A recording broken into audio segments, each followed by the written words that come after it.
Yo, yo, yo, what is going on, RoK Familia? It is your boy BN, aka Mr. Kingdom Builder, and today we are back for some more Rise of Kingdoms action.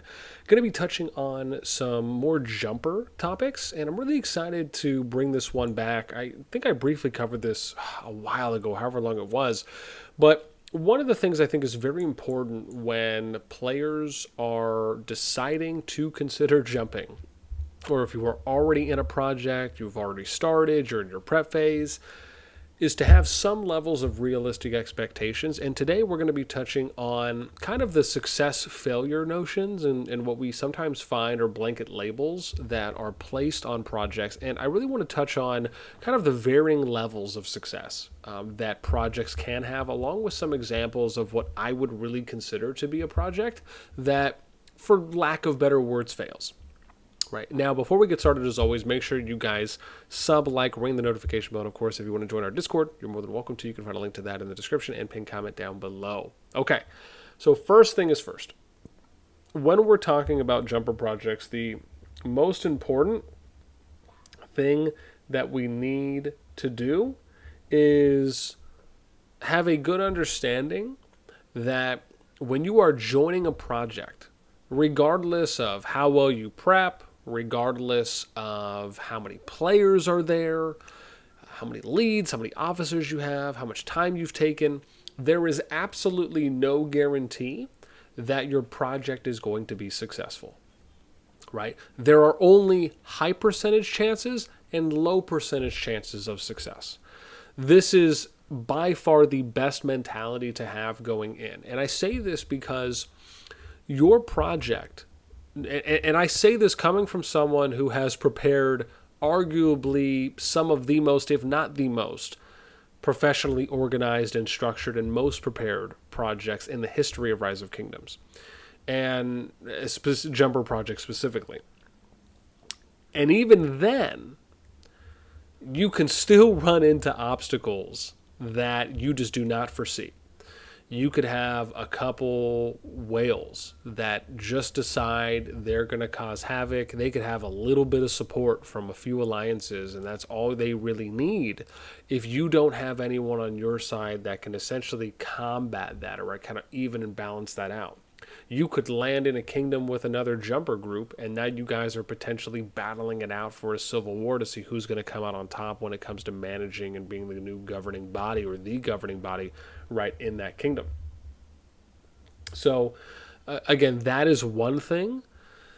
I should not even one thing, a few things, right, on examples that can play out for just those two, right? Again, that's minimum. There can be other things that can happen that may deter your right how a project can go for you. Now, I like to consider these things as being more out of control, right? Where when these things happen, I don't think that it's the fault of anyone, right? I don't think it's the fault of the project. I don't think it's the fault of the project leader. I don't think it's the fault of the other leaders, the other officers, right? These are what I really consider to be, right, uncontrollable circumstances.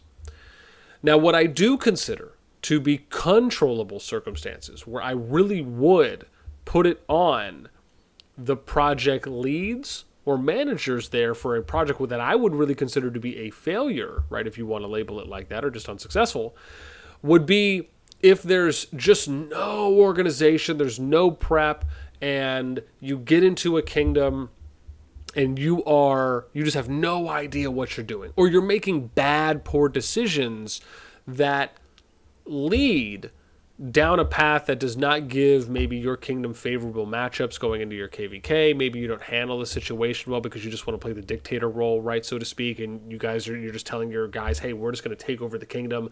No one else outside of our group is going to benefit or have any structures, and that causes the kingdom to kind of rally against you, right? That would be something that I would put the fault on that to whoever those decision makers or maker is, to say, yeah, you know what, you caused, because of these decisions, you or this group of people caused your project to fail or to be unsuccessful. So I think that is a very important distinction, because far too often And I feel bad for a lot of other groups where I'll see players, right? And I often see this, right? I'll see this in some of the public chats, some of the jump chats, and other discords.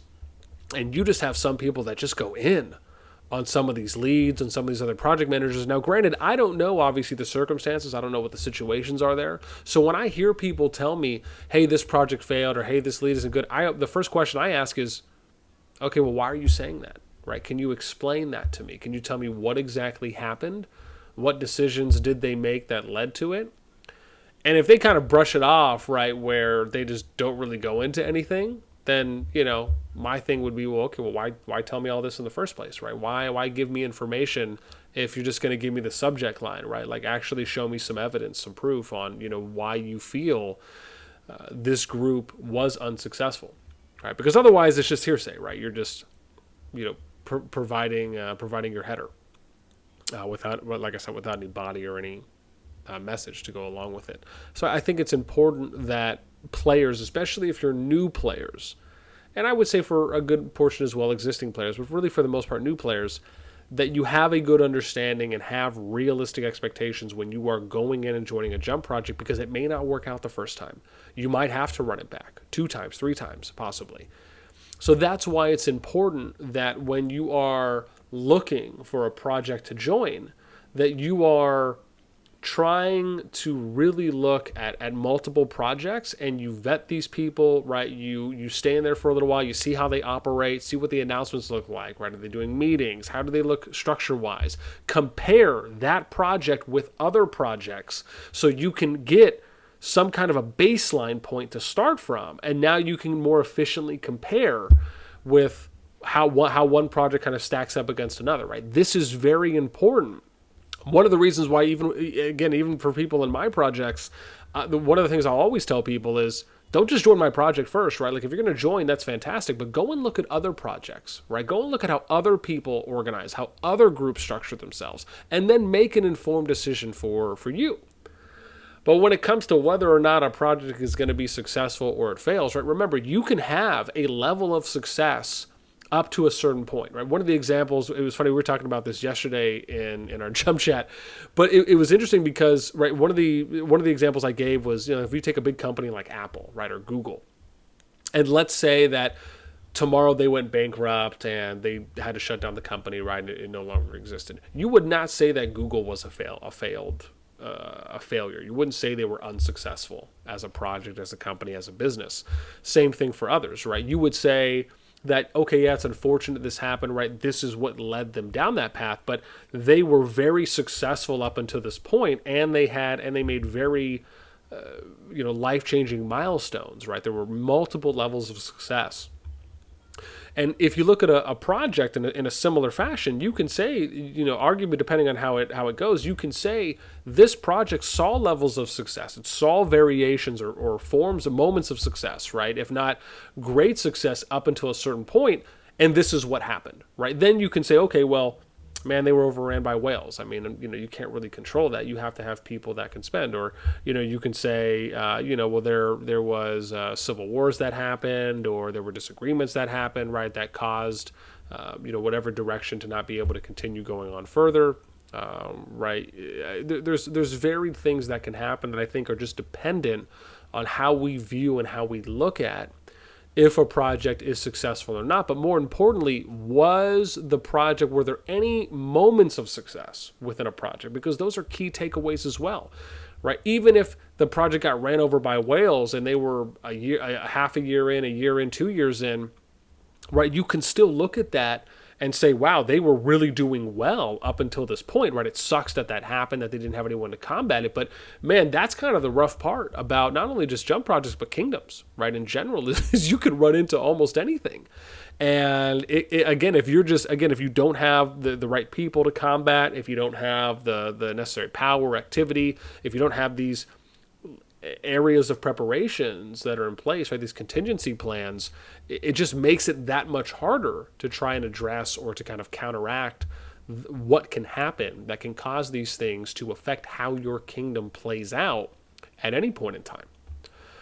But again, I think that's also a part of what makes it so engaging and so interesting and interactive within the kingdoms themselves, and specifically kind of doing jump projects, because it kind of gives you this opportunity to basically take a bunch of people, put them on a plot of land, and really just say like, hey, Bill, turn this nothing into something.